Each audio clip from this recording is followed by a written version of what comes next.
And good morning. Start to a new week, maybe good afternoon for some. Um, Today I'd like to focus on Vulcan Energy Resources. And first of all, it's great to see the share price action actually year to date. It's a fantastic recovery, and long may it last. Once again, I'm chronicling this experience of mine. I've been invested in this company for a number of years.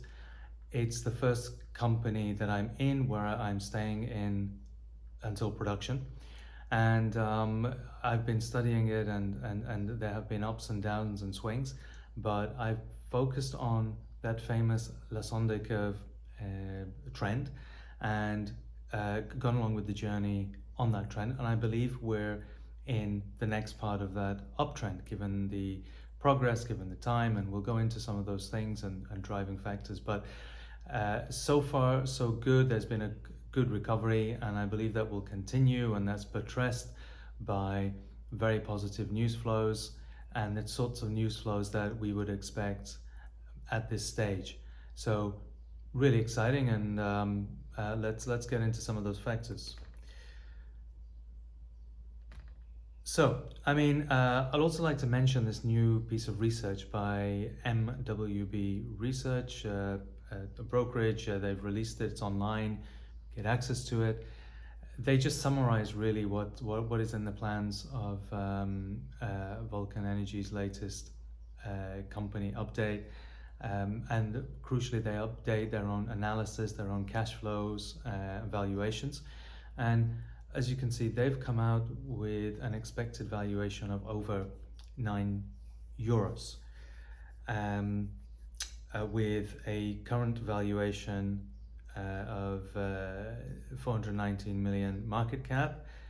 The share price they've come out with is approximately €9. We'll go into that, compared to a current of just over €2. We're flipping between Australian dollars and euros, but that's the analysis they have done. That's the unit they've used. So that's pretty encouraging, because it shows that there are, as to be expected, multiples of potential upside in this company's valuation and stock.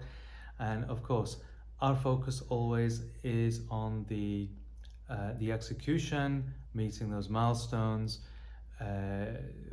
Is the management doing what they say they are doing, and what they said they would do historically? And I think so far so good. We've had this on the downstream side, the lithium extraction optimization plant that was inaugurated. Now they're moving ahead with the central lithium processing plant. I think that's what it's called. Forgive me if I've got that slightly wrong, but LEOP is what they have done, and the CLP is the kind of next stage. They've made progress on funding. We mentioned the decision to go to the next stage by the European Investment Bank. I mean, that's really positive. They have some pretty positive commitments, or at least letters of support, from the Export Finance Australia, also from BPI France Assurance Export, French ECA, SACE, the Italian ECA, and EDC, the Canadian ECA. So again, that's really positive, and I expect to see more announcements in this year on updates on the financing process. My view is, with respect to the continued revaluation, I think the financing is crucial. Continued progress on production and drilling and et cetera, et cetera. I think that's obviously very, very crucial. Maintaining timelines, very crucial. And thereafter, what I would expect is as we get closer and closer to actual production, and a line of sight to actual production, because those factors have been completed, that's when we should start seeing more institutional funds and institutional money buy up stakes in this company, partly because it gets, as the company grows in value and moves forward, it gets included in other funds and needs to be reweighted appropriately, which is a self kind of driving mechanism for increasing price and valuation. And when that happens, when you get big buyers coming in taking stakes and they take stakes for long term, that's when you get the appreciation and valuation. So interesting journey so far. We've seen ups, we've seen downs, and now we're moving towards that. As a reminder, I just mentioned an over 400 million euro cap, but a phase one NPV of 2.6 million euros post tax. I think I got that right. So you can do your own sums. Yes, there are debt equity splits and financing and other things, but I think the when the brokers do their research, they make various assumptions on the expected dilution from that debt equity split. So let's not go too into depth in that. I'm assuming that that's reasonable, and therefore we're on our way. Then there are upsides. This is later on. I mean, Vulcan has discussed in the past the concept of a phase two. It has discussed or mentioned discussions in the past with I think in France, in Italy. It's got its proprietary Volsorb technology, and I think when you become the biggest producer in Europe, lithium, and you have this proprietary sorbent technology, and you've used an aspect of DLE, I think it puts you in a very strong position globally to for licensing purposes, and I think that's another upside. So quite exciting. In fact, you never know. I mean, on this journey, it's kind of like one of those companies. Let's take maybe Tesla's not the best example, but let's take Tesla or Amazon as an example. 10 years later or 12 years later, you have these nice, lovely candle charts and bar charts and sage advisors who show you that, hey, had you invested in this in year 2000, had you invested $10,000, let's say in year 2000, that would now be worth 10x, 20x, 30x, or whatever the number is. So my view is, as a business, as a sector, as a potential, this is one of those companies that has the ingredients to be very unique, to grow into something more than just the specific project in Germany. There are news flows coming out now that more and more geothermal resources are interesting. Upstream oil and gas firms are very interested in re-entering old, for example, wells, and the most recent ones entering volcanic zones or aspects or areas of dormant volcanoes where there's this hot brine stuff available. That's all one, that's kind of in the bracket of geothermal, and second, it's in the bracket of DLE. Once again, I think I've not read this anywhere. This is total kind of I'm just postulating from my side, but I see that potential for the future. That's why I'm in this one for the long term. Phase two, I haven't looked at those economics for a long time because I'm really focused on phase one, but for additional capex, there's potential theoretically for I think a very similar production as is now, and the capex is not as large as phase one capex. So, looking ahead, let's say 10 years, there's potential. The other thing I'd mention is that the global factors and the winds and the direction of those winds are totally in the favor of companies like this. I mean, you have the geopolitics, you have the Critical Minerals Acts, you have the sort of the independence, the energy security, the mineral security, the various tectonic shifts in the way the world's economy is structured, and interests and strategic industries. And you've got also companies, for example, like BYD, looking to take very sizable positions in Europe. You're looking at Europe, US applying tariffs to protect their industry. So there's this protectionist element, and then that is driving maybe a midway, which perhaps is good, of in particular in Europe, European companies signing JV for various Chinese tech, and therefore making it a European solution, but licensing or using Chinese tech, and that's a way for both to benefit. And also, Chinese companies now investing all over Europe. Actually, it's quite we don't hear about it that much, but that's China's way of, okay, if China wants access to the market, it also has to invest. So maybe Europe's getting what it's need and China's getting what it needs, and it continues to drive the energy transition. You continue to get mass adoption and development of infrastructure, and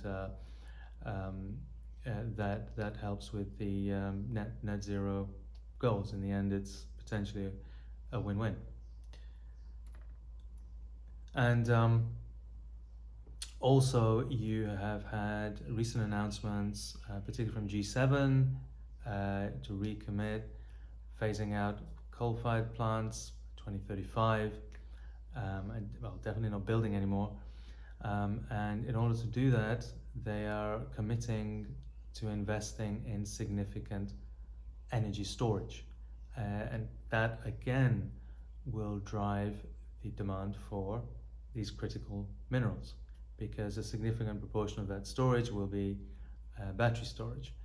And in addition to that, you have growing demand. Maybe you've read about the demand of data centers, the demand of AI computing and the clouds, and this is driving demand for renewable energy and storage, and once again that pulls on critical minerals.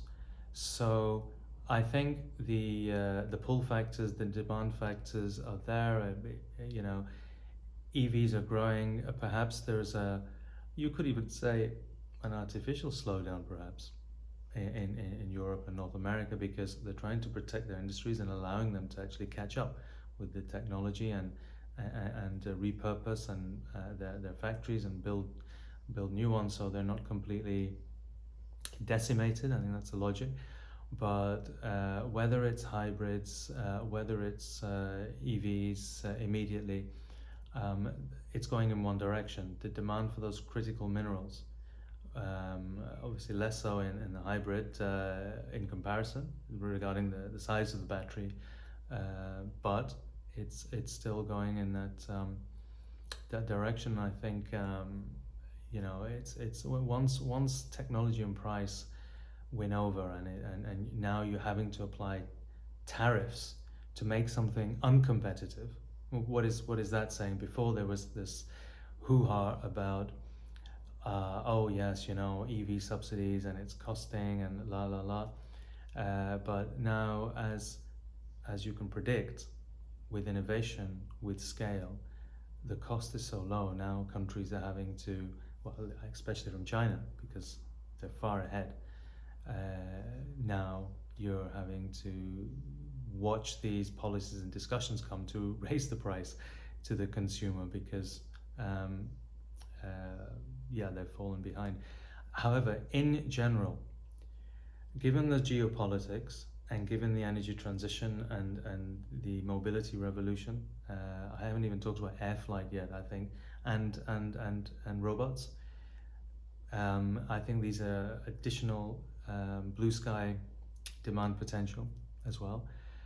But I think the combination of the transition and the combination of more of this regionalization and strategic security of these resources means that it makes sense to focus on, from my side, focus on investments and resources that are based in the geography where demand is going to be. So in Europe, we know Europe is pushing for the transition. We know investment is going in. We know there will be demand for uh, minerals, lithium, graphite, copper, and all those funny minerals that we call rare earths, because none of us know how to pronounce all of them. I don't know, rhodium or btium or whatever, rare earths.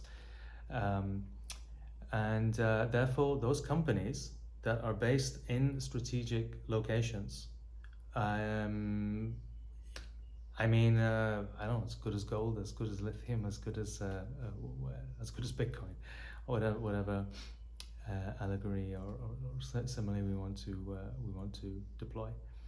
So that's a quick summary for me. I know I want to step into more detail into some of the figures and statements that Vulcan has made, but I think I just had to do this quick rounded summary because of the continued progress in Vulcan Energy's share price, and I'm quite confident that now we are moving up that Lassonde curve.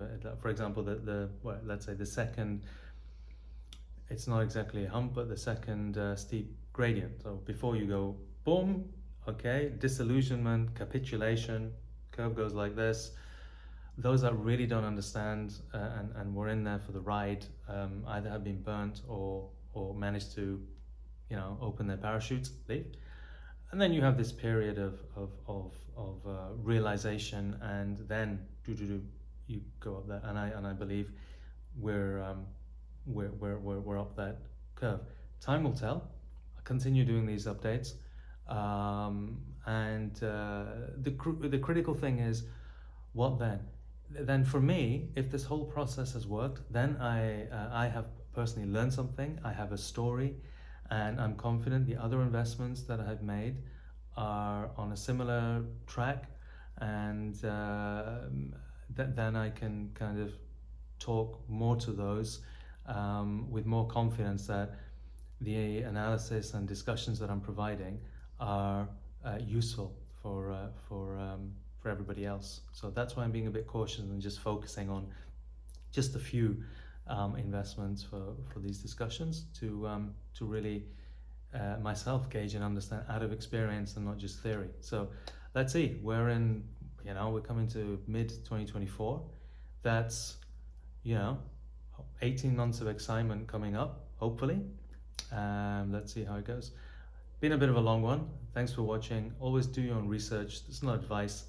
I'm just sharing. I'm sharing so that I can also receive feedback from yourselves and those of you on a similar journey.